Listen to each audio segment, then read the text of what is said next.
Refreshing wild cherry cola meets smooth cream.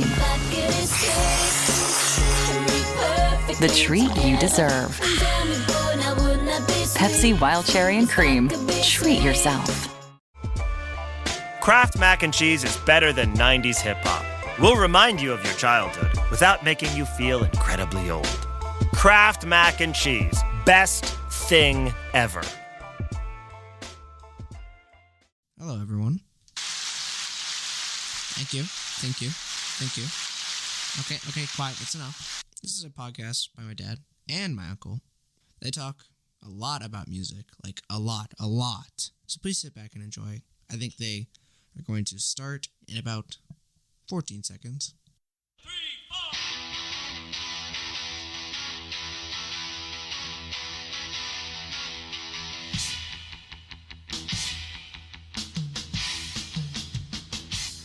Hi there, welcome to another episode of BG's Broken Records. My name is Bob, and sitting there on the other mic is... I'm Gare. Oh my God, it's Bob and Gare again. Gare, I've got a couple things to tell you since we recorded the second episode of Women in Rock a week ago. Yes. 1 week later, which is right now, it's another Sunday, and it is sunny again in Detroit. Do you believe it? Poof, here we are again. Oh my goodness. Sun out in Michigan. I mean, I'll take it. That's reason for celebration. I'll take it. I still laugh at that little intro that cost me $10 to record last year. It still makes me laugh. People love that when I tell them the background story. Oh, yeah. Yeah, It's great. It's hilarious. So here we sit in Detroit. There's been a lot going on, but we're not going to waste time on it because we have only 30 minutes while you are walking your dog to cover one of the greatest phenomenons of all time. Usually when people talk about music, they list the Beatles, the Stones, then they follow it with the Monkees because they were so awesome. Would have been cool. I mean, we were only one in 1966. Besides experiencing the Beatles and all that stuff, it would have been kind of cool to have really seen this in its originality, I guess. The original boy band. That's what they were. They were a prefabbed, and everybody knows this, and we're not going to cover a lot of the stereotypical stuff. We're going to dig just a little deeper, but we have to remember we've got 30 minutes because you just left with your house with the dog. You're going through the heath. It's a little bit of a walk. We're gonna bring the Monkees to a beginning, a birth, a life, and a passing in 30 minutes. Before we do that, what? I want to bring up one piece of history here. Go for it. Who passed this past week, Ooh. I should say. Ooh. So Bobby Kelly Erkeline, who was the blanketed girl on the cover of the Woodstock album, with her husband of 54 years, died of leukemia this past week. And just go online and pull up Girl on Woodstock album because they've got a picture of her and her boyfriend and then the picture of them like now. Right. But it's the greatest story. They lived maybe an hour away and they were just going to go for the day and they were going to be back for church on Sunday. Oh, jeez. All this stuff. The blanket in the picture, it was the morning after they found it, some dirty blanket, and just it was cold. Wrapped themselves, and some photographer, I read the story, just saw it, and he was a beginning photographer for the New York Times or something, and just grabbed that shot, and then they put it on the cover of the album. And so, but yes, again, her name was Bobby Kelly Erkeline, the blanketed woman who was featured with her then boyfriend and later husband on the cover of the Woodstock's 1970 soundtrack album. Wow. R.I.P. Bobby. Holy moly, that's awesome. I remember you sent that to me a few days ago.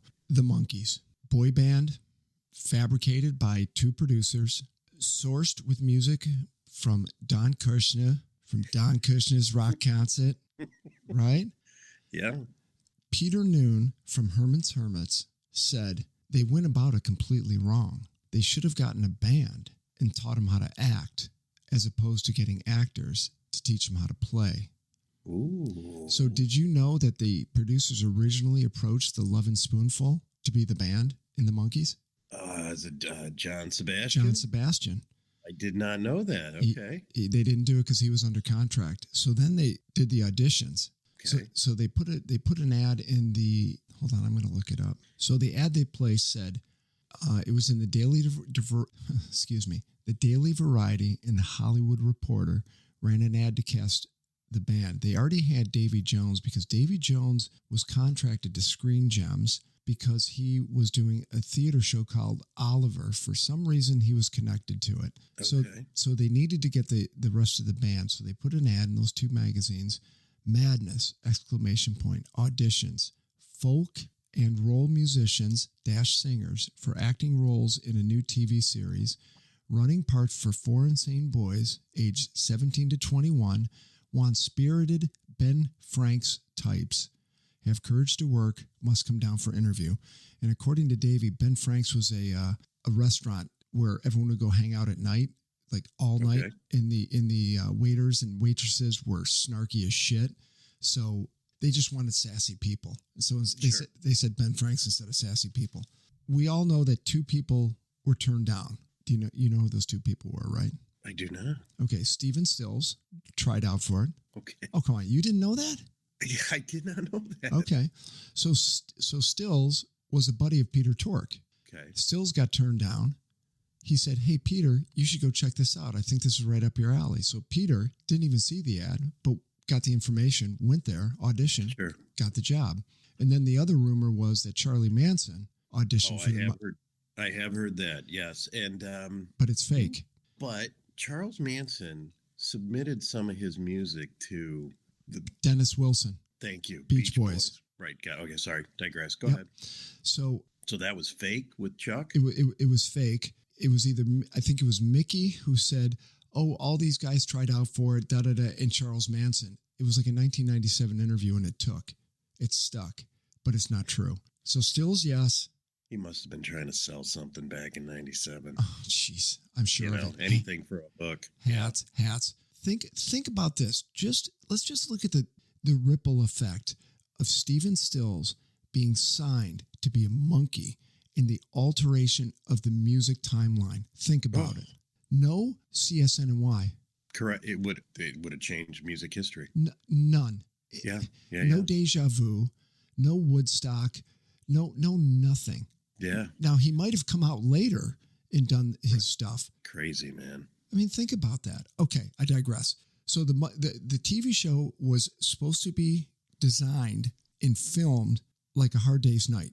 So it was supposed to be a Beatles-esque, who's the guy? A Richard Lester. The screen series was shot in the Richard Lester style of filming of A Hard Day's Night. Richard Lester, not to be confused with Wicked Lester, the original Kiss band, okay? I had to bring him in. Oh, I was so confused when you kept saying Lester. No. So that's the way they were going to make the TV show. And I know everybody out there has seen the show, at least a snippet of it. Here's a little bit of trivia. Davy's performance of his character from the Oliver stage show was shown on the Ed Sullivan Show the same night as the Beatles made their first appearance. Yeah, I know. Think about if they asked Davy to join the Beatles at that point, how that would have screwed the Monkees up in the future. Say it ain't so. It ain't so. It's not. Yeah, okay. it ain't so. Okay. So I've got Torque was buddied with Stills. No Buffalo Springfield if Stills was a Monkee. Oh, yeah. Yeah. That would have been brutal. Brutal. Okay. What do you got? Well, a couple tidbits here. We talked off air for a minute. So the Monkees, 1965 really is, and obviously 2 producers, Bob Ralphison and Bert Schneider, were the guys who put it together. The Monkees sold 75 million albums. Huge. Compared to the Beatles today. Now, this is Beatles all the way up to probably 2022 from what I read. Beatles have sold 183 million. But Bob, go ahead, jump in with your Shania Twain stat again. Yeah, so we talked about last week, Shania Twain has sold 100 million albums. 3 albums. 3 albums. And I'm not taking anything away from Shania Twain, but it's not like Sgt. Pepper's. It's not like the White Album. It's not the Second Side of Abbey Road. It's Shania Twain songs. God bless her for it. But again, these numbers, you always hear Oh, sold 40 million albums, sold 50 million albums, 75 million for the Monkees, 183 million, and then 100 million for Schneider. I mean, these numbers are crazy. Right. So they do the TV show. The pilot was panned. The lowest rated pilot that Screen Gems ever put up. They said, nobody knows the band members. So they cut out the original plot, which was 4 guys working in a record store who are also in a band, right? So they cut out the manager, who was the father figure of the show. So they don't have a father figure. And then they showed the interviews. What were they? No, the screen tests. The screen tests. Yeah. Yeah. So they showed the screen. So they spliced that in there with some of those off wacky short video shorts. And then it came back. They played it. Everyone loved it because they knew who the band was. Peter, Davey, Mike. Right. Peter, Mike, Davey, Mickey. Sorry. Thank you. Oh, Mickey, you're so fun. Mike. Right. Well, and for a little digression, ADD, sitting with my sisters watching the Brady Bunch when Davy Jones came in. Oh yeah. Surprise Marsha. Oh my God. That's all I'm going to say. My sister Karen. Oh my God. Because back then there was no internet. You didn't really know he was going to. I mean, they might have floated a trailer or something, but you really didn't know. And then, oh my God, and Marsha was beside herself. And Marsha, where is he? It's not Eve Plum. Where is Marsha McCormick? I think she's dead. No, she's still alive. Okay, everyone's still alive. Okay, good to know. Good to know. They just went back to the house. They just fixed up the house on like HGTV. No, they went to the house. Somewhere in the valley, someone bought it, and they all worked on fixing it up. Now, obviously, the inside looks nothing like. Yeah, for sure. Right, but the outside, the shot, still. Oh yeah. Oh, look it up. That's crazy. Okay, so the Monkees, they released their first song 2 weeks before the show comes out. Last Train to Clarksville hit number 1 and was on the charts for 78 weeks. It hit number 1. Yeah, but it hit number 1 2 weeks before the show started. Their first LP was released 1 month later and spent 13 weeks at number 1. Oh, I totally screwed that up. I don't have to splice that out. So Last Train hit number 1 for 2 weeks before the show aired. Their first LP was released a month later and spent 13 weeks at number 1 and was on the charts for 78 weeks. Then in 86, and I remember this because I was at your place on Hilbert and you guys had MTV and they said, oh, we're doing a weekend Monkees marathon, and I thought, holy shit, this is going to be awesome. I love this. Even then, I thought it was kind of moronic, and I was a college kid. I'm supposed to love moronic, but at that same time, though, we were spinning Monkees, we were spinning Jackson 5. Yeah, if we had it, yeah. But that 86 replay of all those TV shows put the Monkees, the debut album, back on the charts for 2 weeks. Yeah. Well, in 86, it was just before they came out with Pool It, Pool, Pool It, 1987 album. And that's the one Nesmith wouldn't play on. He was being a curmudgeon then. He wanted nothing to do with the Monkees and he blah, blah, blah. But they put that out. They toured on that. Yeah. And they did awesome. I think it was the summer of 87. They toured. The album came out and they did a tour. People went bananas. So they sold out every show on that tour. My question is, so everybody knows, not everybody knows, but there was a big backlash. The Monkees were a boy band. And the Wrecking Crew, which is Tommy Tedesco and Carol Kay and Hal Blaine and all these guys, and Glenn Campbell. Great documentary. Great documentary. But they do all the session work. And then they bring the boys in to sing. And they would only bring one guy in at a time because they would always try and make the other one laugh if they were in the same studio. Didn't they want Glenn to join to be a Monkee? It's a good question. Don't know. He played. Okay, I might be getting that wrong, but because I watched the Glenn Campbell documentary, also we should have caught him on his last. Oh, for sure. When he came, I kicked myself. We should have gone. He came through here. He was playing with his kids, and they said he was fine once he got up on stage and started. The muscle memory came back. Yeah. Yeah. Anyways, that documentary is brutal. Oh, brutal. It's yeah. Anyways, okay. But I don't know if a full fledged, but they wanted to bring him into the spotlight. Okay. Motown did it. Berry Gordy did it. He had professional jazz musicians recording everything in the background. Then he would bring in the temps, the the Tops, the Supremes, Marvin Gaye, and they would record behind them. It's just the way it was done. The Monkees are actors, and this goes back to that Peter Noon comment. You should have gotten a band and taught them how to act. So these guys get all pissy because they won't let them play on their albums. Wait, Peter Tork is a crap musician. Well, sorry, God rest his soul. But these guys weren't that great. I heard a snippet on a YouTube video of the four of them around a mic singing. It was bad. Well, even when they started playing their own instruments and all this, how are you going to compete with the Wrecking Crew? I mean, it's like... But the songs you're writing aren't that good. When they got to headquarters, the songs dropped off. They talked about one song that Mickey wrote after his trip to England where he met the Beatles. And it's like, okay, it's a good song. One song. I'll give you one song. But don't... You're never going to compete with the Wrecking Crew, the Swampers, you just go down the line, dude. These session musicians were unbelievable. No, they were unbelievable. But the quality that the Monkees wrote, the quality of their songs was not good. They had Tommy Boyce and Bobby Hart. They had Carole King. They had Neil Sedaka. They had true songwriters writing this stuff. Neil Sedaka, there's a name. Dude, Neil Sedaka, Bad Blood. Remember that tune? My mom loved Neil Sedaka, Petulia Clark. Dude, Stevens. I spent 99 cents on Bad Blood 45 at Kresge's in the Village. Great tune. Great tune. So they're a prefab band. The first year, they kill it. The first album comes out. Then they release the second album, not telling the Monkees they're going to do it. Kirshner just ships the damn thing out. And they title it, classic title, More of the Monkees, right? So simple, yet so good. The LPs were outstripping the Nielsen ratings of the show. More people wanted the music than watched the show. Their second LP, More of the Monkees, spent 70 weeks on the charts, and it was number one for 18 weeks, and was get this shit. This is how effed up it is. The third highest selling LP of the 60s. Dude. Holy shit, I didn't know that. It's unbelievable. When you look at the music that came out of the 60s, pop and non-pop. The third... Now get this. According to these videos that I watched, the Monkees weren't even given a fucking copy of the record. They had to go buy it. No shit. Yeah.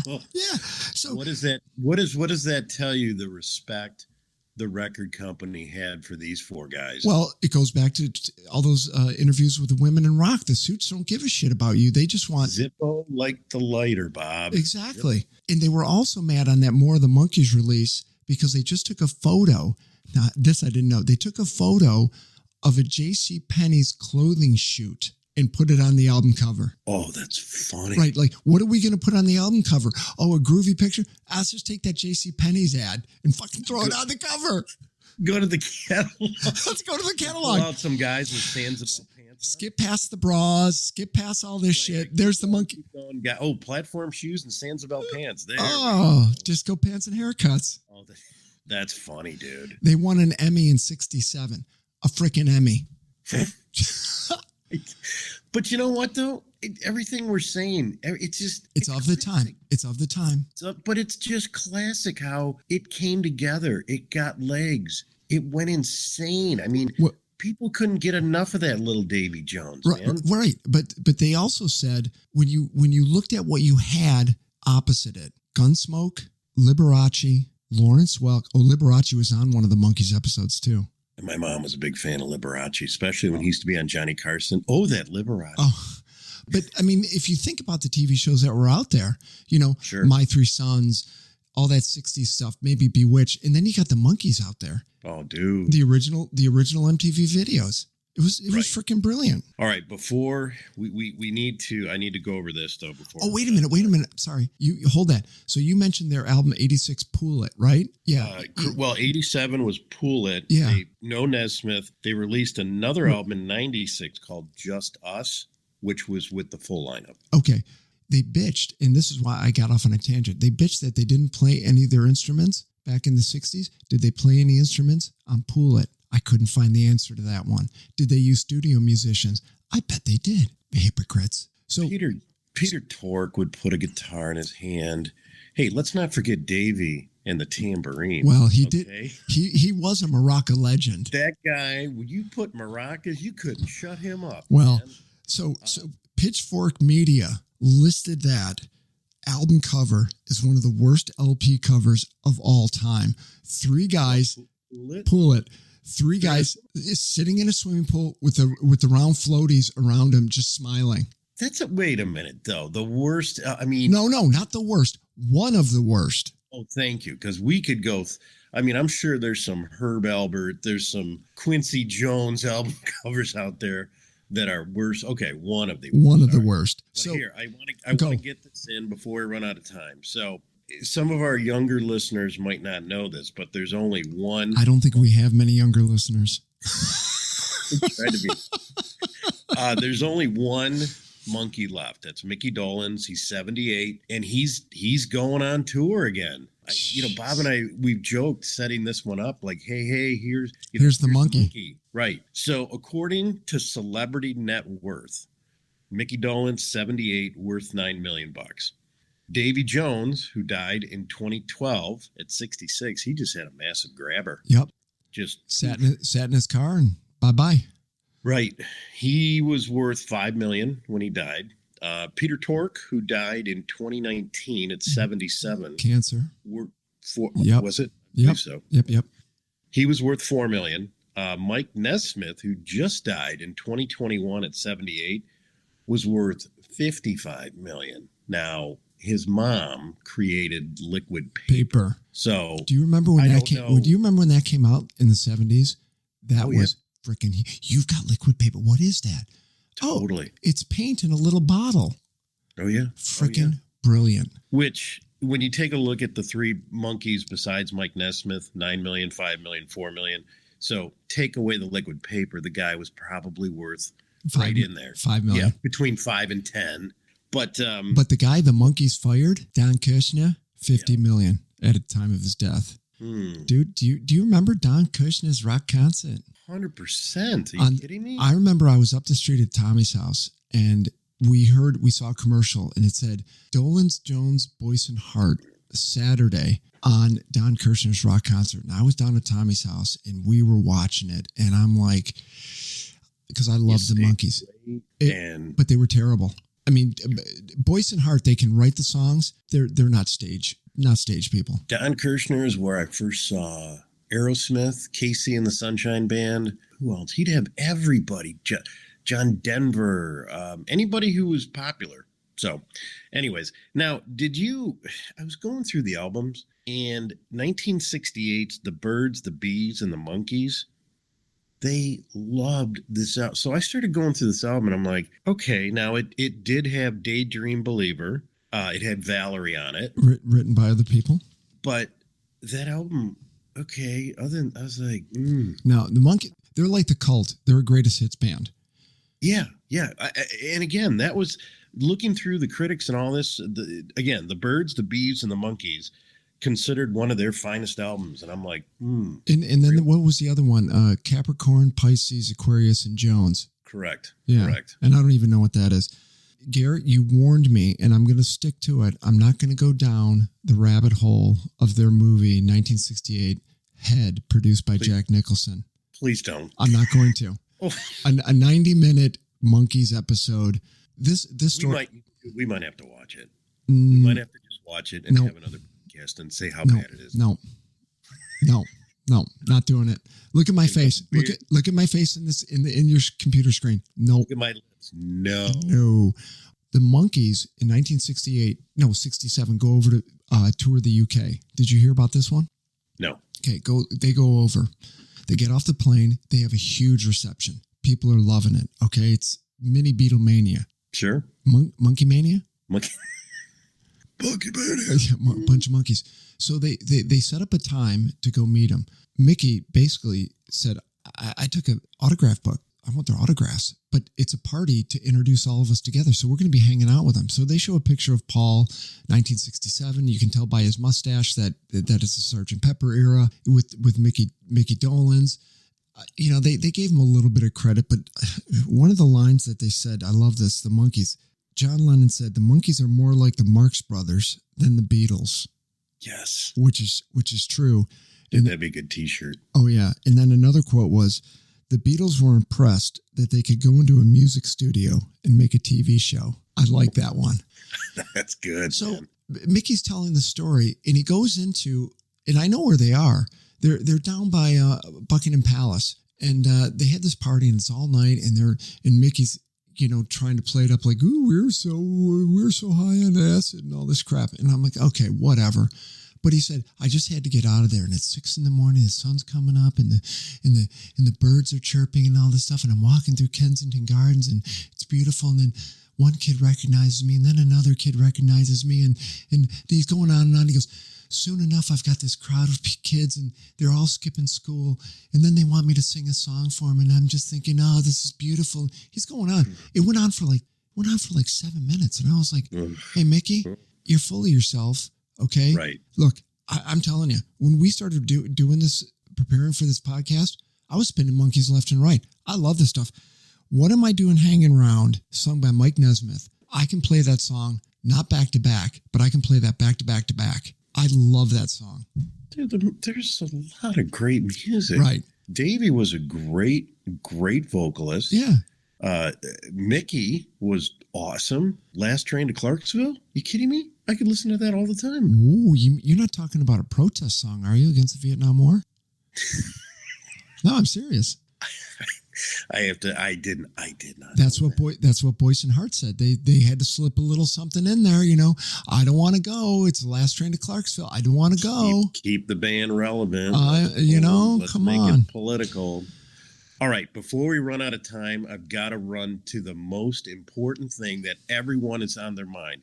This is for all the car guys out there. This was my surprise for you. Okay, cool. Oh, the Monkee? I know you're going to the Monkee Mobile, aren't you? The Monkee Mobile, there was 2 of them. And what the car was basically a Pontiac GTO. Mm-hmm. Okay. They made 2 of them. This is, well, let me tell you this. They had a 389 4-barrel with a blower on it. The car was so flipping fast, it would get out of control. They couldn't handle it. They had to pull the real blower, and they put a fake one on there. Nice. Because they couldn't handle it. There were 2 Monkees cars. Well, was that a convertible, or did they chop the top off? Well, they chopped it. Okay. They chopped it, and they just, made the front end all goofy. There was a parachute on the back. Dude, that's Autorama hierarchy right there. The Monkees Mobile and the Batmobile were the 2 things I wanted to see when I was a kid. Well, and then you would have the Munsters Mobile. And don't forget Grandpa's Coffin. Grandpa's Coffin. And what about the burgundy one that had the silver German pith helmet on it? Oh, do you remember that one? And then there was the Green Hornet. The Green Hornet. Mercury, I think. I think it was a Lincoln. Okay, go back to the GTO. So just the Monkee Mobile was designed by Dean Jeffries. I don't know who that was, but it was a 1966 GTO. Here's the best. They had 2 cars, one for the TV show and one for promotional, like going around the country, right?